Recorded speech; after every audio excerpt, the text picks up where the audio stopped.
trying to sell the world on a one-world government. After World War I, they tried to establish the League of Nations, and that failed. Then after World War II, they established the United Nations and have dumped billions of dollars into it, trying to build their new world order, and we're almost there. So do I think that the coronavirus is a sign of the end of the world? I don't think so. But I do think this COVID-19 is a drill. It's a simulation. It's a dress rehearsal, if you will, to work out the bugs and get all the nations prepared for this final world government. For the last 3 months, we've watched our globalist leaders manipulate us with the Marxist revolutionary technique known as the Hegelian dialectic. It's a very complicated philosophical thing, but it can actually be salted down to about 3 points. And that is called problem, reaction, solution. The way you change cultures is using problem, reaction, solution. So these globalists, they cause a problem, be it terrorism, a pandemic, or global warming, or whatever they want to come up with. And then they wait for our reaction. Our reaction as people tends to be the same. Oh no, we're all going to die. Somebody do something. And then they have the solution, a prepackaged, ready for us, usually involves more government control of our lives. So let's look at the timetable a little bit. Sometimes it gets blurred with our 24-hour news cycles that go through, but let's look back at the timeline and see the changes that have occurred in the last couple of years that's brought about our current predicament, which for us began on March 15th when President Trump declared a state of emergency for coronavirus. 3 years ago, November the 8th, 2016, Donald Trump shocked the world by winning the presidency of the United States of America. He won this election by promising to make America great again, to put a stop to the globalist agenda, to close our borders, and to quit paying all the bills for the United Nations and NATO. Also to stop this man-made global climate change hoax and to stop the one-sided trade deals. He said, I want international trade, but it needs to be fair trade, not with America always being on the other end of the hook there. So once he started all this, immediately the globalist billionaire banking and business class turned on him. The press attacked him. Democrat politicians and never Trump Republicans began trying to impeach him. That went on for about 3 years. And then once that failed, the next move was coronavirus. Now in the past, it was usually David Rockefeller who was pulling the strings around the world on these globalist movements, but he died in March 2017. We never did think he would, but he died in March 2017 at 101 years old. And of course, then there's George Soros. He always gets the blame. He's 90 years old. Right now, he's not having much to say, but he is heavily invested in pharmaceuticals. And so it appears that Bill Gates is taking the lead of this billionaires club move toward a one world order. One of the other elder statesmen of this bunch is Henry Kissinger, who is now 97 years old. And ever since I was a little kid, Henry Kissinger's been on the radio and on the TV talking about his new world order. Anyhow, he wrote an op-ed piece on April the 3rd, rejoicing about how this new world order would lead us to, how this coronavirus would lead us to this new world order. So he is so proud of Bill Gates, he said there. So apparently Bill Gates is the anointed one. He is one of the richest globalists today. He's co-founder of Microsoft, who is now working to give away his nearly $100 billion fortune through the Bill and Melinda Gates Foundation. His pet projects are population control and vaccinations. His father was a board member for the abortion provider Planned Parenthood, who helped young Bill understand as he grew up the need for global birth control to save the planet. Vaccinations, strangely, by Bill, are considered a subset of population control. Bill has this theory that if less babies died in infancy, then parents will want fewer children. And so he works all this population control and vaccinations through something called the Good Club. You can look it up on the internet. The Good Club is made up of other globalist billionaires like George Soros, Warren Buffett, Oprah Winfrey, the Rockefeller family, the Ted Turner Foundation, etc. 2 years ago, on January the 17th of 2017, at the World Economic Forum in Davos, Switzerland. For those of you who's not aware of what goes on in Davos, they have this January meeting every year where 3,000 of the world's wealthiest people gather every year to figure out how to rule the world. Bill Gates, back in 2017, initiated a new working group called CEPI. the Coalition for Epidemic Preparedness Innovations. It's a collaboration of the Gates Foundation, the governments of Norway, India, Japan, and Germany, and two big pharmaceutical companies called Inovio and Moderna. They also included DARPA, which is the Defense Advanced Research Projects Agency, also known as the mad scientists of the Department of Defense. It also included the Army, U.S. Army's Medical Research Institute of Infectious Diseases. That's the mad scientists of the Army that work out of Fort Detrick, Maryland. This CEPI began working on the next epidemic in 2017. Also, at Davos, Gates began working on a Netflix video called Pandemic. Now, as y'all all know, I don't watch movies, but maybe I should have watched this one. It was released in November of last year. The plot of the movie was a coronavirus that originated in a wet market in China, leaving millions of people dead. Wow, what do you think? Is that a coincidence? Is Bill Gates a prophet? Or is it a plan? Last fall, October the 18th, 2019, there was a pandemic exercise called Event 201 at Johns Hopkins University. The exercise was conducted by the Bill and Melinda Gates Foundation, the World Economic Forum, and Michael Bloomberg's School of Public Health at Johns Hopkins University. And yes, that's the same Michael Bloomberg that just tried to run against Donald Trump for President of the United States. The pandemic simulation predicted that the coronavirus would have the same kill rate as the Spanish flu of 1918, which caused around 65 million deaths worldwide in an 18-month period. It's also interesting to note that Dr. George Fugao, the director of the Chinese Centers for Disease Control, was involved in the simulation. At the same time, at the very same day, October the 18th and lasted through the 27th, the World Military Games were being held, of all places, in Wuhan, China. You had 10,000 athletes from 110 countries. The United States delegation was about 300 people.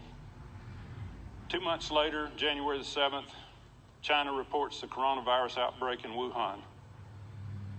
January the 21st through the 24th was the 2020 annual World Economic Forum gathering in Davos. So the rich guys were back in Davos again in January of this year.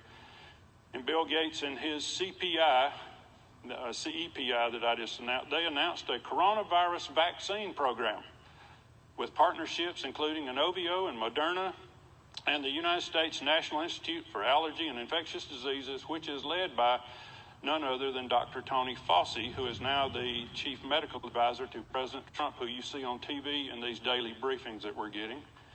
He's an interesting character because he wrote in March in the prestigious New England Journal of Medicine that this coronavirus was going to be a nothing. It was going to be similar to the seasonal flu.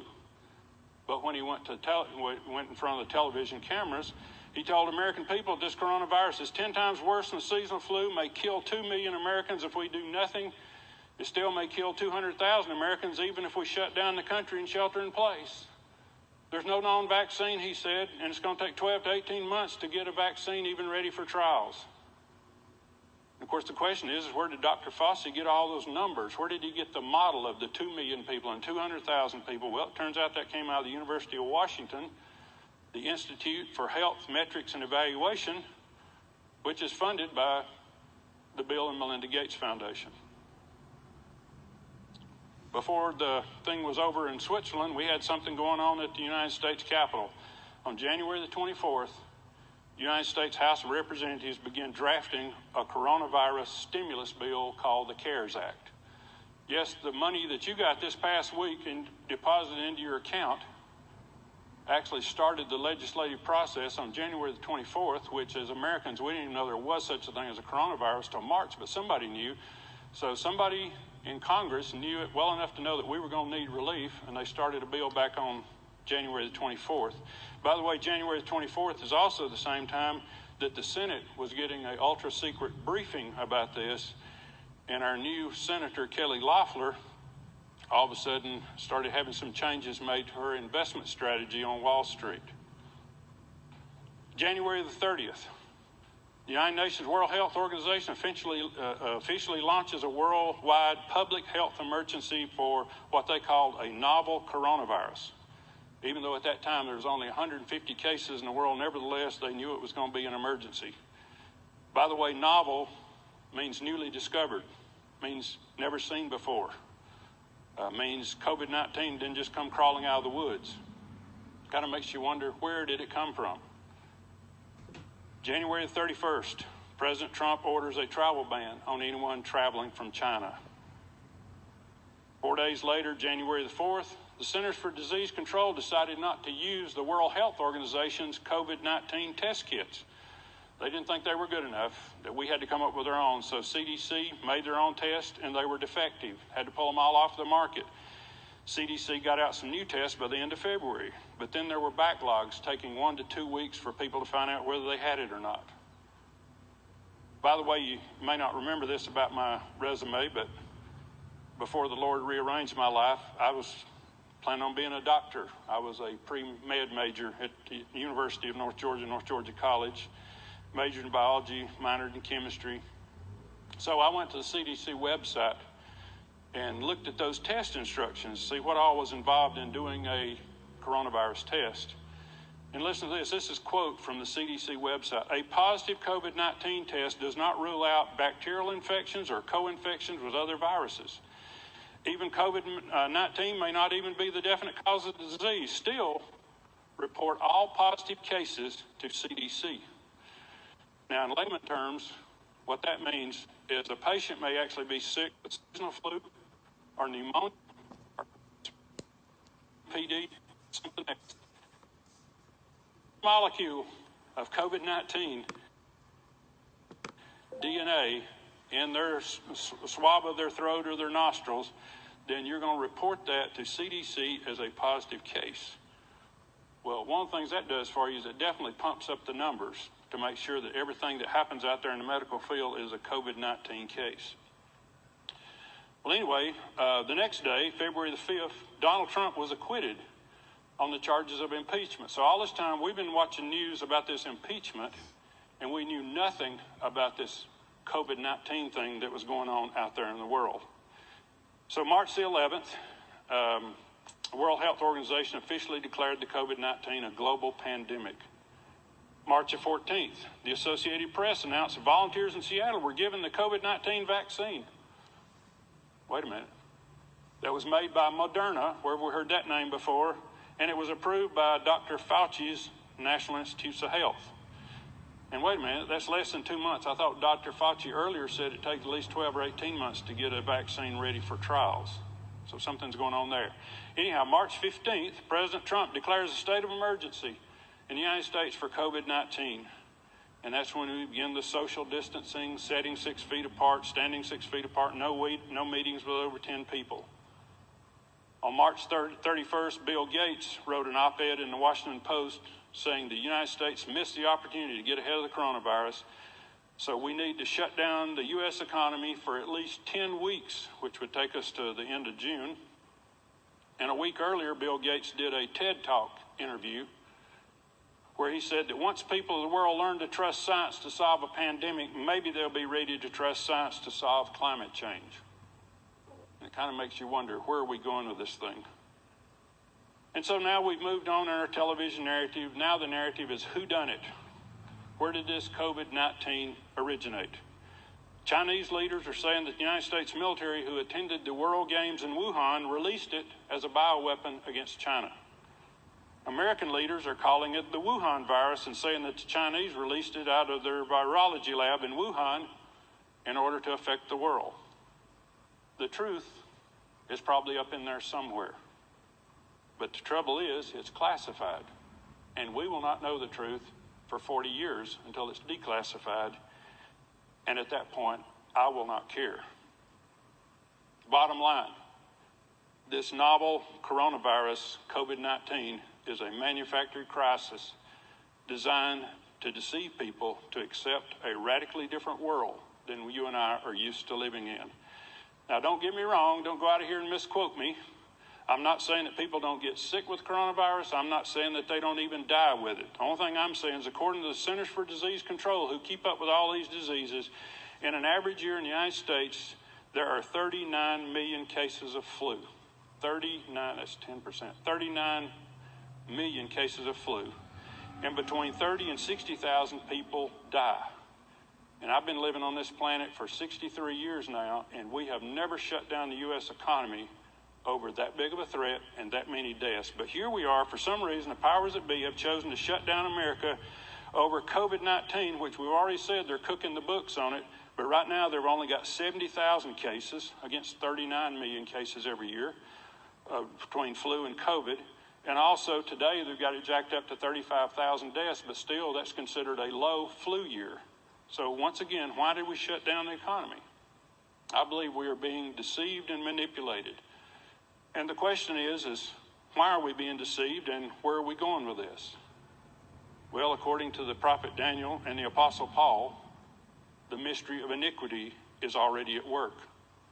We're watching people who have been deceived by Satan because they rejected the Lord Jesus Christ, and they're changing Christian customs, culture, traditions, and laws all across our land to prepare the way for a future Antichrist. I don't know if he's right around the corner. I don't know when the Antichrist will appear, but nevertheless, the stage is being set. And we've seen a lot of changes just in the last month. As Rahm Emanuel, the former mayor of Chicago and former White House chief of staff under President Obama, used to say, you never want a serious crisis to go to waste. And brothers and sisters, they're not wasting this one. We have watched our leaders transform this COVID-19 coronavirus from being just another virus into a crisis, into an epidemic, into a public health emergency, into a global pandemic. Now, I want you to stop because, again, we get caught up in the day-to-day 24-hour news cycle, but stop and think about all the changes that we have accepted in about a month's period of time. We'll start off with the first thing they had to do, and that was to verify the power of the press. Make sure that those 5 corporations that control 90% of what we see and hear in the media still have the ability to put everybody in a panic. And of course, we're talking about CNN, Time Warner, ABC, Disney, Fox, News Corp, CBS, Viacom, NBC, Comcast. These networks bring on experts whose job it is to convince us that we need to give up our liberty or we're all going to die. They bring on globalist experts who explain that global problems require global solutions. I've heard that a half a dozen times, sometimes daily. They tell us the world is too complicated for any nation, even something as great as the United Nations. We can't fix this by ourselves. We need a one-world solution to our problems. They bring on experts who tell us that we need to quit being ignorant and listen to science, listen to the experts, listen to the technocrats. They alone know how to fix pandemics. They alone know how to fix climate change. Another one of the great changes that we've seen that I've never seen in my time is called social distancing. 6 feet between individuals, no gatherings larger than 10 people, order people off the streets and confined to their homes. This is a trial run at martial law, but it turns out they never needed martial law because most Americans submitted voluntarily. But governors have ordered up police, deputized government workers, and have deployed National Guard just in case we, the people, get sick and tired of this and rebelled. And to further add to the rumors of a police state, our governor in Georgia set up a telephone hotline so you can call and rat out your neighbors who are not complying with lockdown orders. That sounds more like Russia or China than it does the United States of America. The next big change is crashing the capitalist economy. Following these social distancing guidelines, we have watched 22 million Americans lose their jobs. We've seen the stock market drop 10,000 points. We've seen our retirement savings vanish and go down the drain. We've watched the government take charge of the means of production, which is a classic definition of socialism. We got the government using executive orders, loans, and grants in order to pick which businesses will win and which businesses will lose. Another big change that's come out of this is they've made the church irrelevant, or should I say more irrelevant than what we already were. In times past, when America went into a crisis, they would call the people of God to pray. That's not what we're hearing now. We're hearing we need doctors, we need scientists, we need people to tell us how to do this. We don't need God, we don't need churches and prayer. Churches are listed among non-essential businesses. Pastors are not allowed to visit sick members in hospitals or nursing homes. The Christian tradition of handshaking with the right hand of fellowship is forbidden. Churches are not allowed to assemble, which is a violation of our First Amendment right, freedom of assembly and freedom of religion. Not to mention it's also a violation of Hebrews chapter 10, verse 25, which says, do not forsake the assembling of ourselves together. Our sermons and our Sunday school classes are forced online. which means that all of our words are being saved and stored in the National Security Agency's new and huge data center in Utah, which, as long as we have a government that's okay with Christianity, is okay. But what if our new world government is more like China? Then our very own words will be used against us in a criminal trial. So NSA, if you're listening, there it is. And so now the government is offering free money to churches. Never mind the fact that using taxpayer money to prop up churches who are in debt is a violation of the First Amendment of the United States Constitution. As our minister of music, Derek, often says, with the shekels comes the shackles. Whoever takes government money will ultimately take government regulations. And I don't think we want to do that at North Lake, at least not on my watch. Another change, cashless society. This is one of the globalist dreams and has been for years, to get rid of cash, use digital currency to